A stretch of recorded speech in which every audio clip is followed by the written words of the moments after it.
Assalamualaikum teman-teman. Di sini saya akan memberikan video edukasi tentang kolesterol. Jangan lupa disimak ya.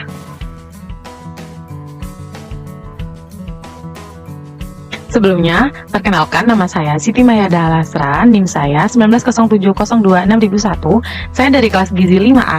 Nah, di sini saya akan membuat video ini untuk memenuhi tugas saya, yaitu mata kuliah pendidikan gizi yang diampu oleh dosen saya bernama Ibu Pradipta Kurniasanti.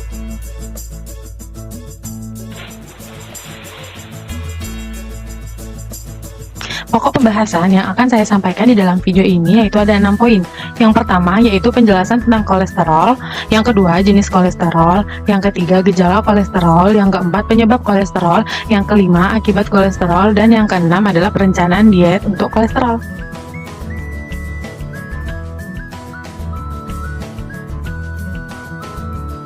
Yang pertama adalah apa sih itu kolesterol?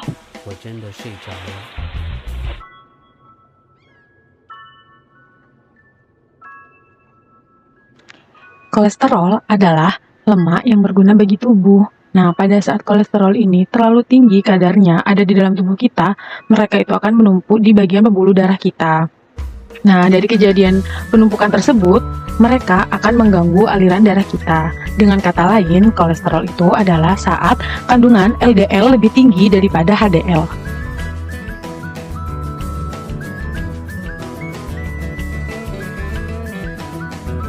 Yang kedua, yaitu apa aja sih jenis-jenis kolesterol?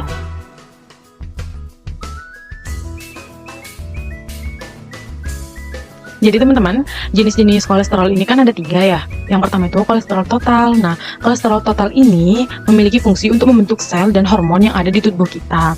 Mereka itu batas normalnya harus kurang dari 200 mg per dl. Yang kedua, yaitu LDL atau biasanya disebut dengan kolesterol jahat. Mengapa begitu? Karena LDL ini memiliki singkatan low density lipoprotein. Nah, LDL ini memiliki fungsi, sebenarnya fungsinya juga baik teman-teman, yaitu mengedarkan kolesterol ke seluruh tubuh kita melalui pembuluh darah arteri. Tapi saat kandungan LDL di dalam tubuh kita ini meningkat atau tinggi, LDL ini akan menumpuk di pembuluh darah arteri kita dan akan menyumbatkan aliran darah kita. Maka dari itu, kandungan LDL itu harus kurang dari 100 mg per dl. Yang ketiga maksud saya yaitu HDL atau kolesterol baik. Nah, HDL ini memiliki singkatan high density lipoprotein. HDL ini tugasnya juga baik karena HDL ini menarik kembali atau mengembalikan kolesterol yang berlebih di dalam tubuh kita untuk ke dalam hati. Mengembalikan ke dalam hati kita, teman-teman, agar bisa dikeluarkan dari tubuh kita. Maka dari itu, HDL harus bisa lebih dari 60 mg per dl.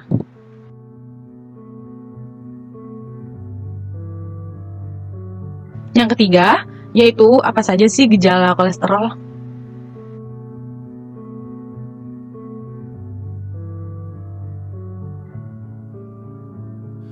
Jadi, gejala kolesterol itu salah satunya adalah kaku pada bagian leher, yang kedua adalah sakit kepala. Tetapi teman-teman, nggak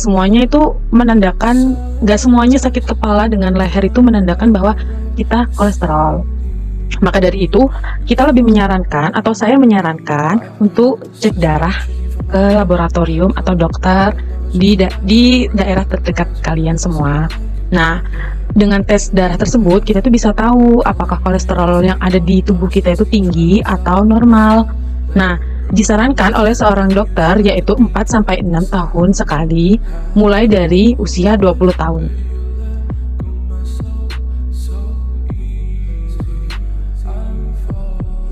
Yang keempat yaitu apa saja penyebab kolesterol.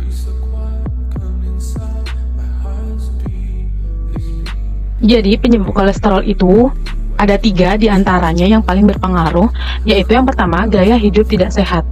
Nah, seperti kita mengkonsumsi makanan yang junk food, seperti burger dan makanan yang mengandung tinggi lemak. Juga kurangnya berolahraga setidaknya seminggu 3 kali dan kebiasaan merokok. Yang kedua yaitu penyakit yang sedang diderita. Biasanya kolesterol ini juga terdapat di dalam pasien penderita diabetes mellitus dan obesitas. Dan yang ketiga yaitu adalah turunan. Mengapa begitu? Karena kolesterol tinggi dapat dipicu oleh perubahan atau mutasi sejumlah gen yang diturunkan oleh kedua orang tuanya kepada anaknya.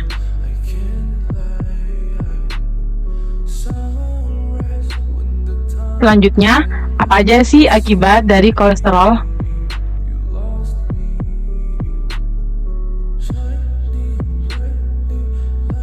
Akibat kolesterol itu ada dua diantaranya. Yang pertama yaitu saat penyumbatan terjadi pada pembuluh darah otak dapat menimbulkan serangan stroke.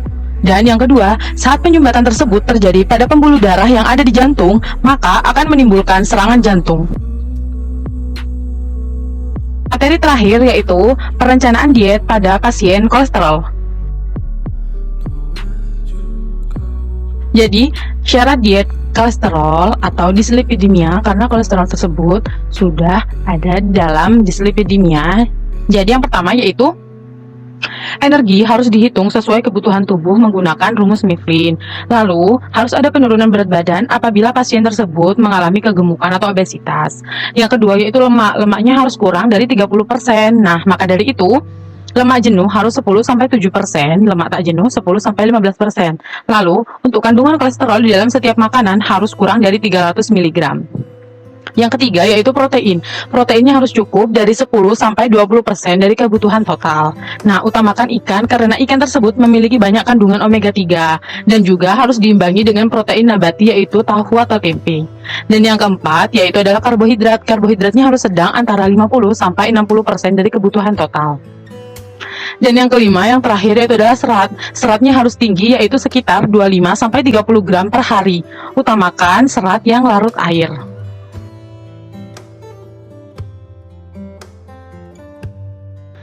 Syarat tadi merupakan acuan dari buku penuntun diet edisi terbaru. Begitu juga makanan yang dianjurkan dan yang tidak dianjurkan menurut buku penuntun diet edisi terbaru. Lalu untuk karbohidrat, makanan yang dianjurkan yaitu ada beras, roti, mie, kentang, makaroni, tepung terigu, tepung sagu, tepung beras, gula merah atau gula pasir juga boleh, madu, sirup, ubi, singkong, tape, dan tape ketan. Nah, yang tidak dianjurkan yaitu adalah produk makanan jadi seperti biskuit, pie, cake, dan jajan-jajan yang memiliki lemak yang berlebih. Yang kedua yaitu adalah protein protein hewani, yaitu adalah daging sapi, daging ayam, daging ikan, daging ayam yang harus rendah lemak tanpa kulit, putih telur, susu rendah lemak, dan yogurt rendah lemak. Makanan yang tidak dianjurkan untuk protein hewani yaitu daging atau sapi yang berlemak dan memiliki gaji, sosis, kornet, ham, babat, kepiting, dan susu penuh, full cream, dan sarden. Yang ketiga yaitu adalah protein nabati. Nah, yang dianjurkan itu adalah tahu, tempe, dan kacang-kacangan kering. Sedangkan yang tidak dianjurkan yaitu adalah seluruh protein nabati yang dimasak menggunakan santan atau lemak jenuh seperti kelapa atau minyak kelapa sawit.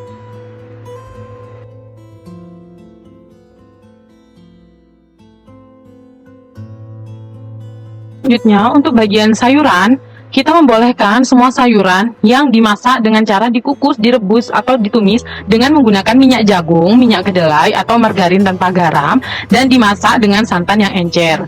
Dan kita tidak menganjurkan sayuran yang dimasak dengan mentega, minyak kelapa sawit, dan santan yang kental. Selanjutnya yaitu ada buah. Yang kita anjurkan itu adalah seluruh buah yang segar dan bisa juga di jus. Tetapi yang tidak dianjurkan yaitu adalah buah yang diawetkan seperti buah kaleng atau buah yang sudah dikeringkan.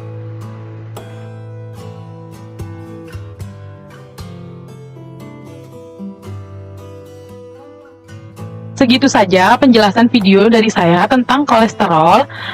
Mohon maaf apabila saya masih ada pengucapan yang salah atau menyinggung perasaan kalian semua. Semoga bermanfaat bagi kita semua. Terima kasih. Wassalamualaikum warahmatullahi wabarakatuh.